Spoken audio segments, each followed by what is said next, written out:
নমস্কার, explorer house থেকে আমি হাবুলাল আবার এসে গেছি আপনাদের সঙ্গে। আমার সঙ্গে রয়েছে সোমেনদা, চিনতে পারছেন সোমেনদা, হ্যালো করে দেওয়া সকলকে।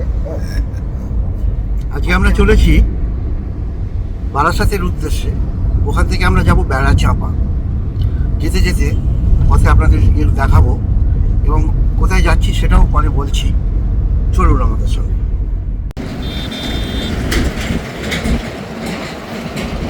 এটা ডানকুনি কানেক্টরে এসে আমরা পৌঁছেছি। এখান থেকে আমরা এগিয়ে যাবো এবারে দক্ষিণেশ্বরের উদ্দেশ্যে। আগে গিয়ে বাঁদিক টার্ন নেবো, বাঁদিক টার্ন নিয়ে তারপর দক্ষিণেশ্বরের দিকে যাব। চলুন যেতে যেতে বলছি। পরিচয় করিয়ে দিই, আমাদের ড্রাইভার দাদা নাম হচ্ছে সন্দীপ গাঙ্গুলি। হ্যাঁ, উনি আজকে আমাদের নিয়ে যাচ্ছেন বেড়াচাপার উদ্দেশ্যে।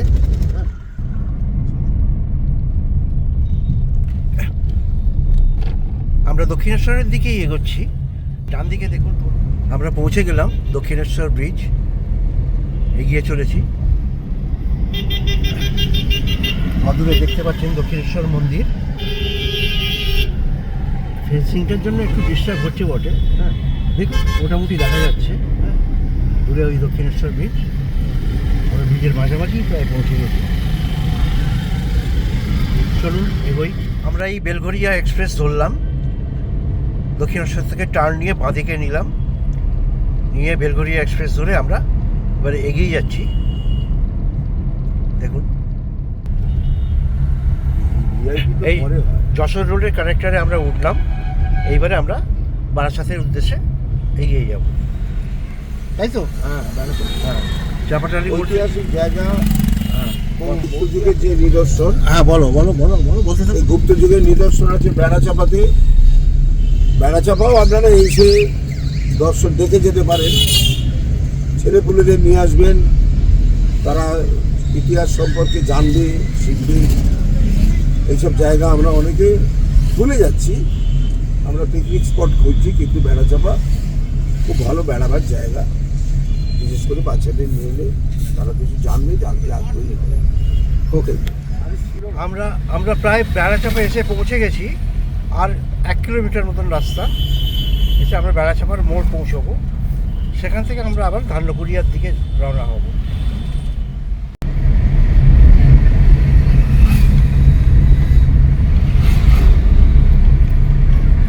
আমরা প্রায় ধান্যকুড়িয়া এসে পৌঁছে গেছি। আর একটুখানি গেলে পরে ধান্যকুড়িয়া। চলুন, আমরা এসে পৌঁছেছি প্রাসাদ গ্রাম ধান্যকুড়িয়া। এই গ্রামে বল্লভ জমিদার বাড়ি, গায়েন জমিদার বাড়ি, সাউ জমিদার বাড়ি ইত্যাদি রয়েছে। এছাড়াও আছে অসংখ্য মন্দির।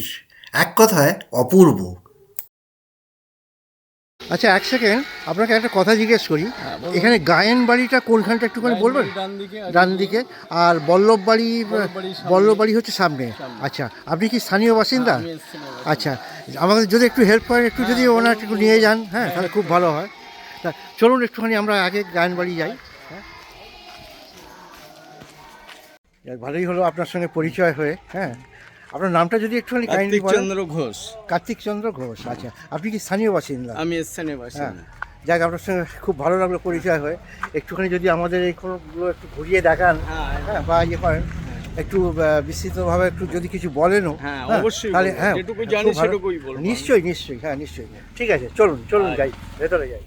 প্রাসাদগুলির ইতিহাসের তথ্যানুসন্ধানে আজ আর যাব না, বরং এই প্রাসাদগুলির বর্তমান হালে কী অবস্থায় রয়েছে সেটাই দেখাবো। নমস্কার, আপনারা দেখছেন এক্সপ্লোরার হাউস চ্যানেল। এই ছোট্ট চ্যানেলে আপনাদেরকে স্বাগত জানাচ্ছি। আচ্ছা কার্তিকবাবু, বলুন। এই জমিদার বাড়িটা সম্বন্ধে আপনি যতটুকু জানেন একটু যদি আমাদের দর্শকদের বলেন একটু ভালো হয় আর কি। আচ্ছা ঠিক আছে, আমি যতটুকু জানি, আমার কম বয়স। হ্যাঁ, এটা বল্লভ বাড়ি, শ্যাম বল্লভের নামে জমিদার বাড়ি। হ্যাঁ। এইটুকুই জানি। দুর্গা পুজো হয়, হ্যাঁ, বাবুরা সময় পেলে আসে। হ্যাঁ। এই আর আপনি তো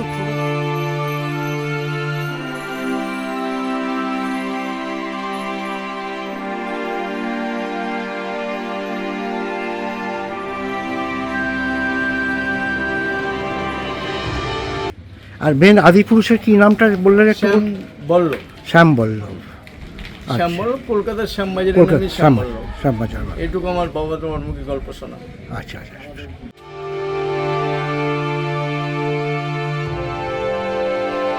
রাজবাড়ির অন্দরে ক্যামেরা নিয়ে ভিডিওগ্রাফি বা ফটোগ্রাফি করা নিষেধ থাকায় আমরা ক্যামেরা ব্যবহার করতে পারিনি।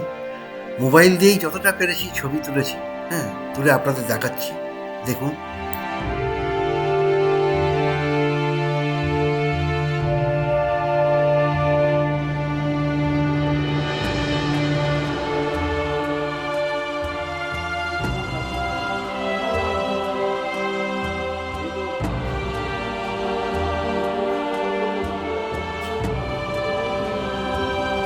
আর আপনি তো ছোটো বয়স থেকেই এখানে আছেন। হ্যাঁ হ্যাঁ। তা আপনার ছোটো বয়সের এই জমিদার বাড়ির পুজো আশা বা পারিপার্শ্বিক অবস্থা এবং বর্তমান যে দুটোর মধ্যে আপনি কোনো পার্থক্য বা কিছু না, পার্থক্য নেই। হ্যাঁ, আর বা বাবুরা তো আড়ম্বর বা ওনার ইয়েটা যে জাঁকজমক ব্যাপারটা না, যা ছিল তাই আছে। যা ছিল তাই। আচ্ছা, এনাদের এমনি অবদানটা কি এখানে? এনাদের অবদান দুর্গাপূজায় খুব নিয়ম সুষ্ঠু সহকারে, হ্যাঁ এবং বিসর্জনের দিন বিসর্জনই হবে, সে যে বাড়ি পড়ুক, হ্যাঁ।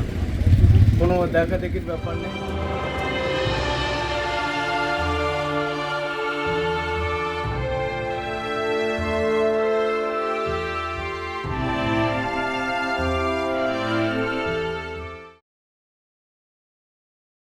ভিতরের এই সুবিশাল সুসজ্জিত প্রাঙ্গণের একধারে এই নাট মন্দির দেখছেন, এর ভেতরে দুর্গা মন্দির।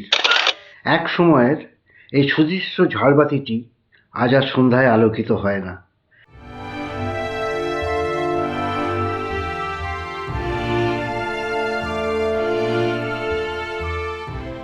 একমাত্র শারদ উৎসবের কটা দিন এটা প্রজ্বলিত হয় এবং এর আলোয় নাট মন্দির প্রাঙ্গণ, দুর্গা মন্দির আলোয় আলোকিত হয়ে যায়। সে এক অপরূপ পরিবেশের সৃষ্টি হয়।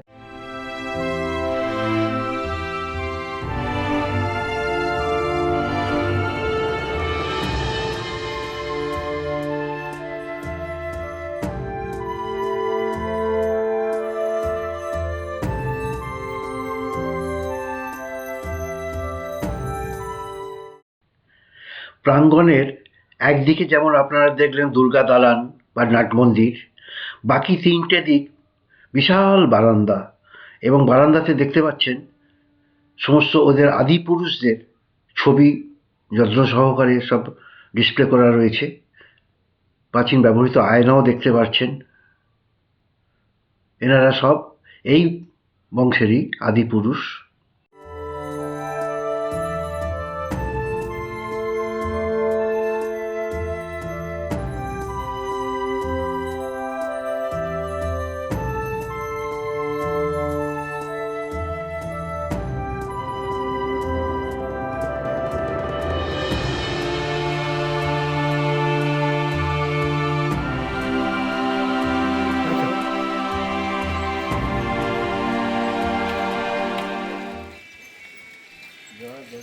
পরে আমরা জানতে পারলাম যে স্থানীয় অধিবাসীবৃন্দ এটাকে পুতুল বাড়িও বলে থাকেন। যাই হোক, বল্লভ বাড়ি থেকে আমরা এবার ধীরে ধীরে রওনা দিলাম অন্য দ্রষ্টব্যের পথে।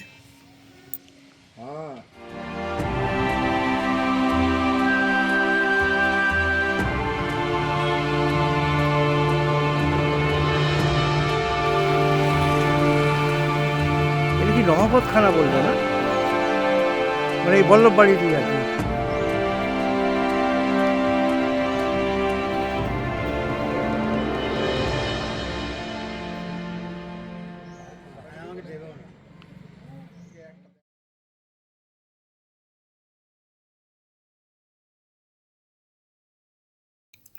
আমরা এখন চলেছি সাউ বাগানবাড়ির উদ্দেশ্যে।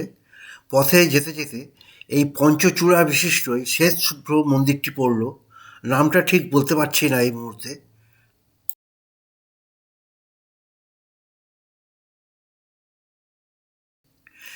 কি অপূর্ব শিল্পকর্ম, দেখে সত্যি মুগ্ধ হতে হয়।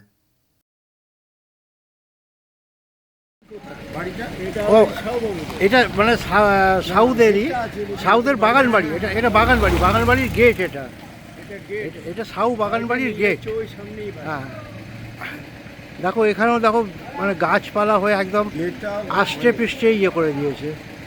না, এগুলো অনেক পুরনো। হ্যাঁ, পুরনো তো বটেই। আচ্ছা, ওটা পুরনো না এটা পুরনো? এই সব একই সঙ্গে আমরা তো হয়নি, আমরা অতটা বলতে পারি না।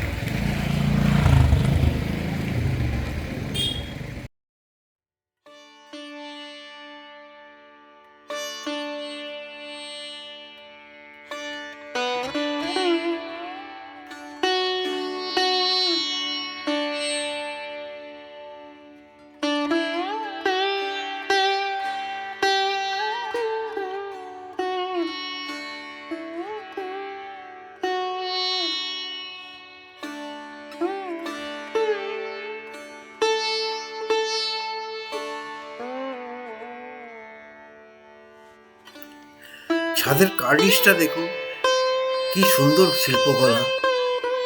রক্ষণাবেক্ষণের অভাবে এটা আস্তে আস্তে নষ্ট হতে বসেছে, ভাবতেই খারাপ লাগে।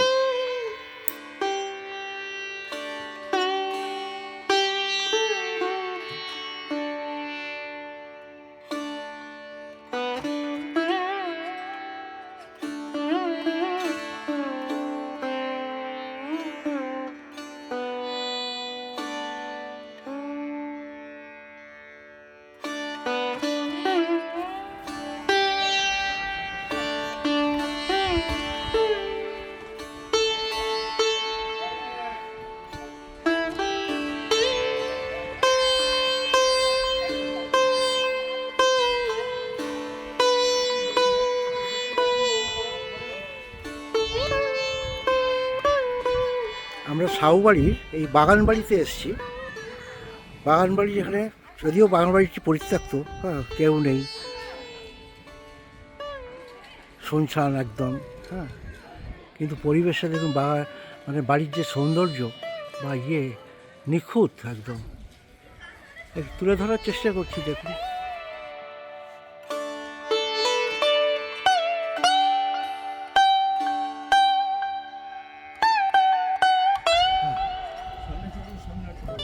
হ্যাঁ, চলুন।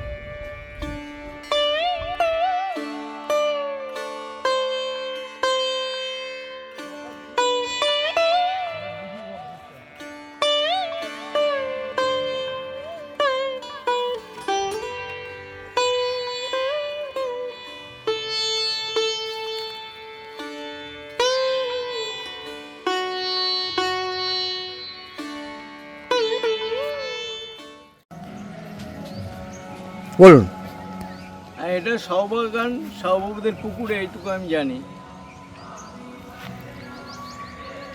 মানে পুকুরে কি, মানে ওনারা কি মাছ চাষ বা এসব সবগুলো কিছু? জানি না। আচ্ছা, এমনি পুকুর আছে, অনেকগুলোই পুকুর আছে, মানে ওনাদেরই মালিকানা। ওনাদেরই মালিকানায় পুকুর। আপনি কতদিন ধরে দেখছেন? আমি আমার বয়স থেকেই দেখছি, ছোট থেকে দেখছেন? ছোট থেকে দেখছি। তার আগে? হ্যাঁ, তারা অনেক আগে থেকে। আর এসব জমি জায়গা সব সব বাবুদেরই, সব বাবুদেরই। বিক্রি হয়ে গেছে। হ্যাঁ, এটা শাহবাগান, শাহবাবুদেরই পুকুর। এইটুকুই আমি জানি, আমার জন্ম থেকেই দেখছি এটা এই জায়গাটার নাম কি? শাহবাগান, না, এই যে জায়গাতে আমরা এলাম, ধাননকুড়িয়া শাহবাগান। ধানকুড়িয়া শাহবাগান। ধানকুড়িয়া শাহবাগান, তার মানে জায়গাটার নাম। হ্যাঁ, হ্যাঁ। ভারী সুন্দর জায়গা কিন্তু এখানে।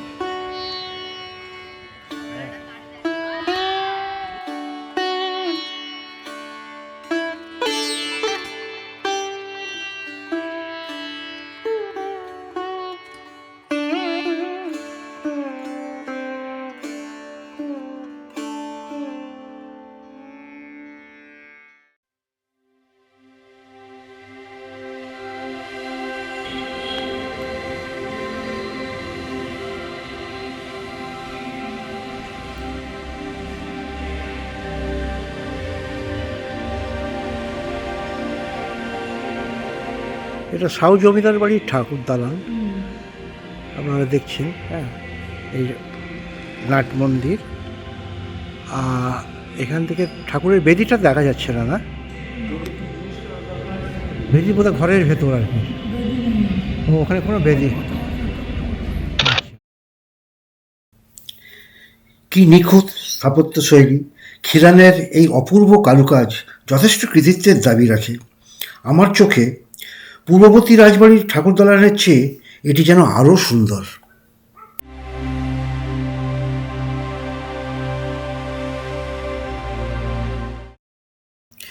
এই রাজবাড়িতে অতি সম্প্রতি রাত্রিবাসের ব্যবস্থা হয়েছে। আপনারা অনলাইনে বুকিং করতে পারেন, মানে বিস্তৃত বিবরণ আমি ডেসক্রিপশন বক্সে দিয়ে দেবো।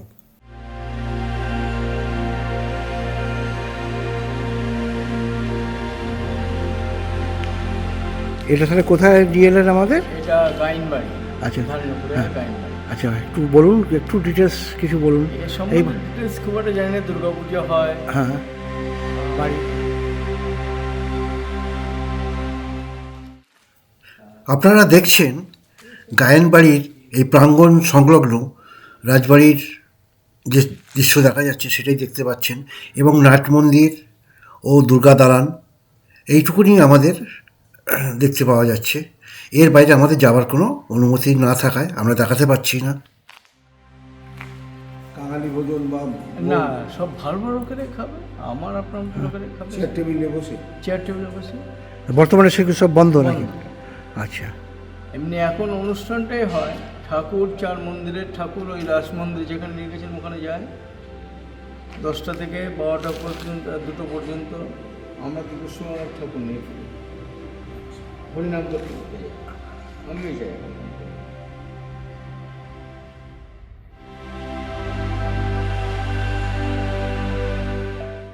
গায়েন রাজবাড়ির অন্দরমহল থেকে আমরা বাইরে এলাম।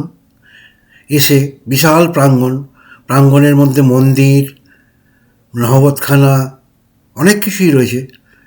সেগুলো সব আমরা এখন দেখছি। এদিকে দুপুর গড়িয়েছে, মধ্যাহ্নভোজের বিরতি নিতে হবে।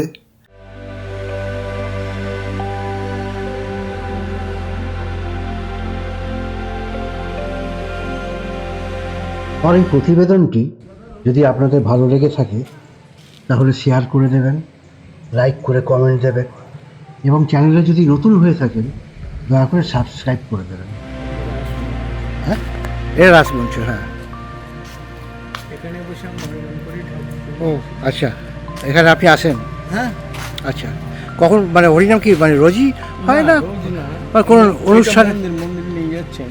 আচ্ছা, হ্যাঁ রাস পূর্ণিমায় যে ঠাকুর ওঠে, হ্যাঁ। ওই রাস মন্দিরে নিয়ে গেলাম। হ্যাঁ হ্যাঁ হ্যাঁ, ওখানে গান টান করে 4 ঠাকুর বাড়িতে ঠাকুর যাবে আচ্ছা পঞ্চদোলায় করে। আচ্ছা আচ্ছা এবং সেই দোলা কাঁধে করে নিয়ে যাবে হচ্ছে ওই নাপিতরা, আচ্ছা আচ্ছা, শুকনো নাপিতরা নিয়ে যাবে। হ্যাঁ, সেটা তো ওরাই নিয়ে আসবে, ওরাই নিয়ে যাবে। ওরাই নিয়ে আসবে, ওরাই নিয়ে যাবে। বাহ, আপনারা দেখলেন গায়েনবাড়ির এই রাস মন্দির।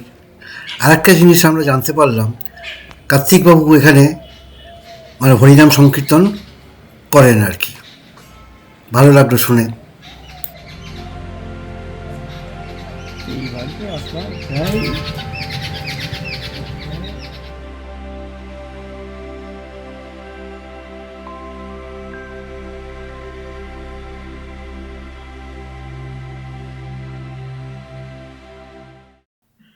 আমরা ধীরে ধীরে শ্যামসুন্দর মন্দিরের দিকে অগ্রসর হতে লাগলাম। এখানেই আমরা দুপুরের অন্নভোগ গ্রহণ করব ঠিক ছিল, কিন্তু কিছু অসুবিধে থাকায় আজকে এখানে অন্নভোগ দেওয়া হবে না। তো আমরা পার্শ্ববর্তী একটি মন্দিরের উদ্দেশ্যে রওনা দেবো, সেখানেই অন্নভোগ গ্রহণ করব। চলুন ততক্ষণ মন্দিরটা দেখি। বলুন। এটা হচ্ছে শ্যামসুন্দর মন্দির, আচ্ছা ধান্যকুড়িয়া গাইনদের। আচ্ছা, ধান্যকুড়িয়ায় 4টে মন্দির আছে, তার মধ্যে হচ্ছে অন্যতম মন্দির শ্যামসুন্দর মন্দির। শ্যামসুন্দর, এই মানে এখানে কি বলে নিত্য সেবাই হয় আর কি, তাই তো? নিত্য সেবাই হয়। হ্যাঁ, এবার আজকে বাবুর এসছে বলে আজকে আর বাইরের সেবা যাবে না। আচ্ছা আচ্ছা আচ্ছা। গায়েন রাজবাড়িকে বিদায় জানিয়ে আমরা রওনা দিলাম পার্শ্ববর্তী একটি মন্দির, মদনমোহন মন্দির।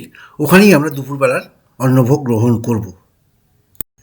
মন্দিরের প্রধান পুরোহিত প্রাণবল্লভ কাপাসি মহাশয়ের সঙ্গে আমাদের পরিচয় হলো, এবং ওনার সঙ্গে আলোচনার মাধ্যমে আমরা অনেক কিছু জানতে পারলাম। এবারে আমরা যখন এসছি, শোনেন, আমরা যখন এসছি এখানে ধান্যকুড়িয়াতে, এখানে সুন্দরবনের বাধা ছিল ওই মহাপ্রভু মন্দির, আর আমরা সবচেয়ে ধান্যকুড়িয়ার পুরনো বাসিন্দা।